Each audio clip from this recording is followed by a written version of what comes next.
Okay, so I realized that like one of my first suggestion videos was me recommending a Devil May Cry game, and it kind of dawned on me. I've done one for 4 Special Edition, but I haven't done one for what's probably the best Devil May Cry game in the whole series, and that is 5. And also, there's probably going to be some spoilers if you haven't played it, so. Well, there might be. It's hard to really say with me. Um, this game has been called a love letter to Devil May Cry fans. In a way, that feels very true. It's packed with lots of Easter eggs, with references to stuff outside the main games. It has references to stuff that happened in the anime series and the comics.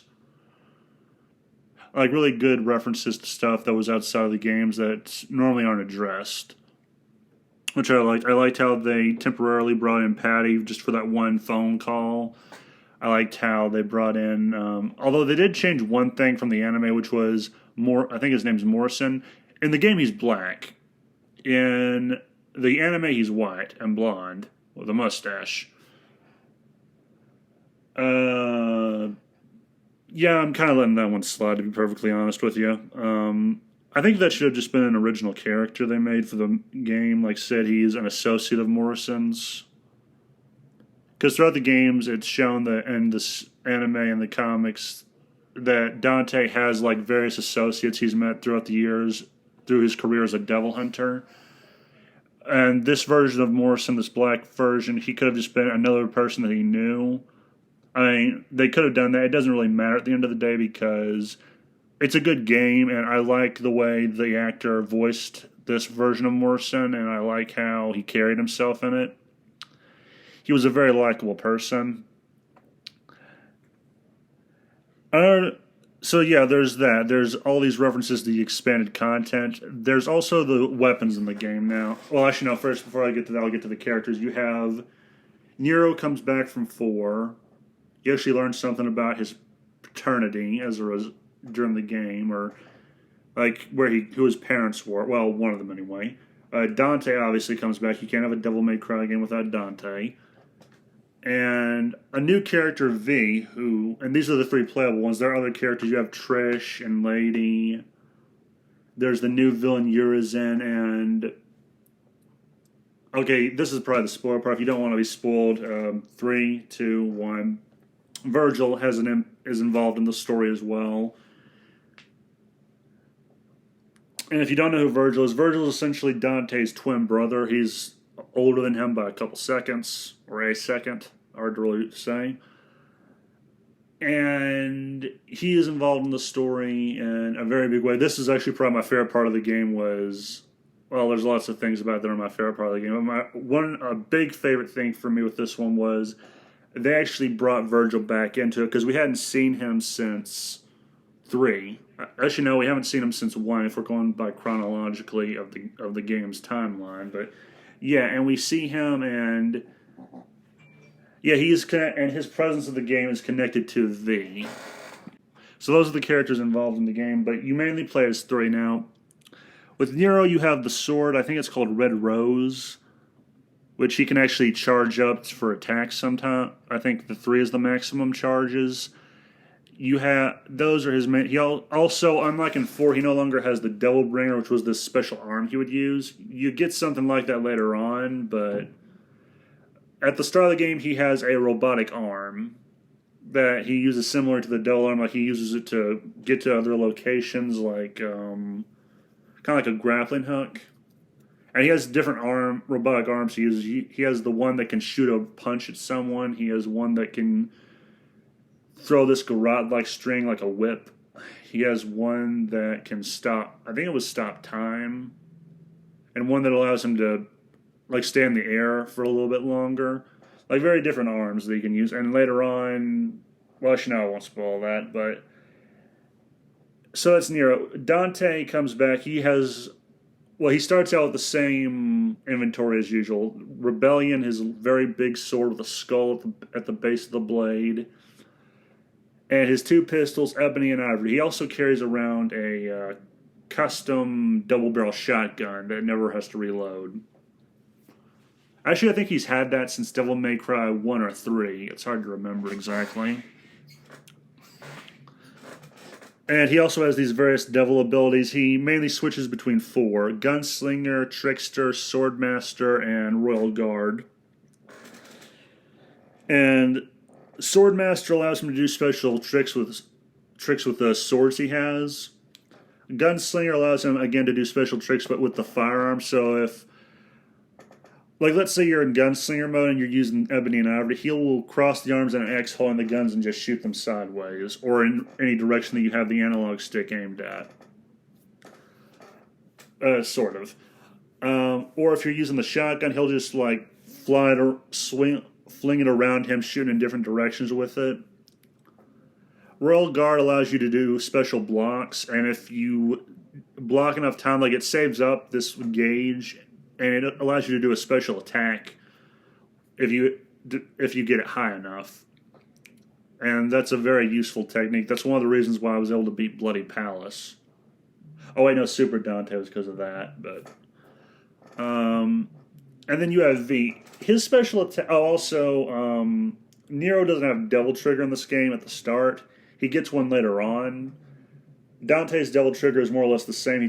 He looks like a demon, and his attacks do more damage. And then you have V, the new guy. His attacks are, he doesn't attack anything physically. Like, he has two familiars, a bird-like thing whose name I forget, and a panther that attacks. And they weaken this thing. Then V finishes it off with an attack from his cane. And then his Devil Trigger is, his hair turns white like Dante's, and he summons a giant fucking golem. And with like the other two, this doesn't finish off the enemies. V still has to do that himself. I'm pretty sure he does anyway. And he's actually slower. There's actually a good ability where the panther thing can turn into something that he can glide on or ride on like a surfboard. And he also uses the bird to glide. He can ride on the back of the golem. Like, really special tricks. And these are the three main characters. Now, there's a fourth one. If you get a DLC, you can play as Virgil.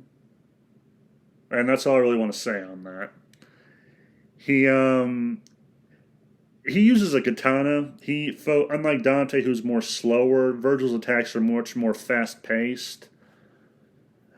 And his Devil Trigger is like Dante. He turns into a demon, but he can also make a doppelganger out of demonic energy. And if you have Super Virgil, you can have both at the same time, because both run through the Devil Trigger gauge. So if you use both at the same time, actually now there's two gauges with Dante and Virgil, because at one point they both achieve what's known as the Super Devil Trigger. Now, the Devil Trigger gauge, you can actually deplete it and put that into like the Super Devil Trigger gauge. So if you save up for both with Virgil, you can use both the Doppelganger and the Super Devil Trigger for a limited time. Unlike Dante, Virgil does not have a normal Devil Trigger. His Doppelganger is used for that. And these are the four you can play as. I kind of wish there was an option to play as Trish and Lady, but it is what it is. And what else? Like, the story is you go to a place called Redgrave City. This is actually where Dante got the name for his alias, Tony Redgrave. And there's also some lore stuff that you can read in the game. It's overall just a fun game. One of my favorite things about the game is there's actually a special weapon Dante gets. It's a motorcycle that he can ride and split in half and use like a weapon.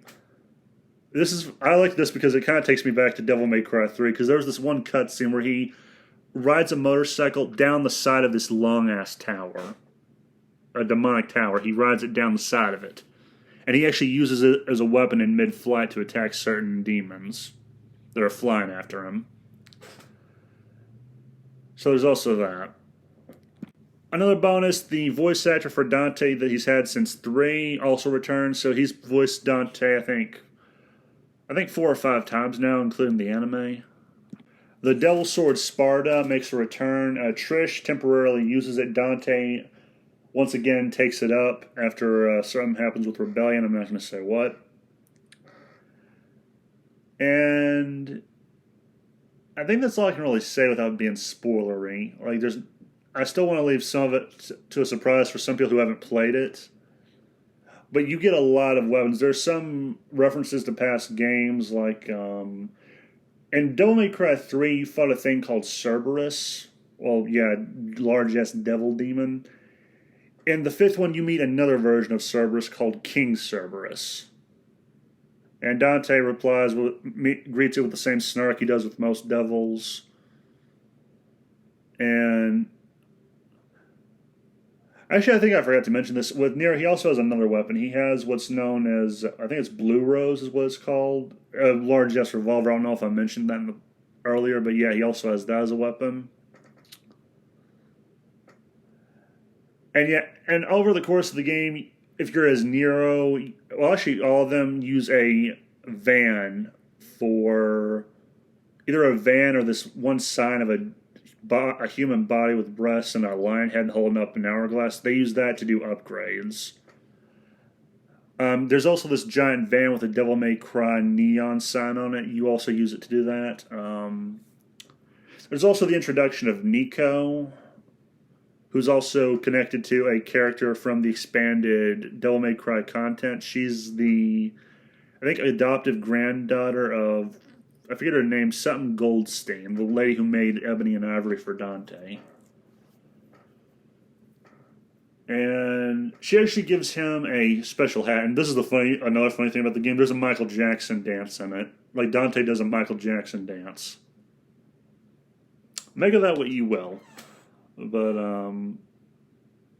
yeah, I think I'll call it with that video. That is more or less what happened. That's all I want to say about the game. It's fun. If I had to rate it, 8.9 out of 10.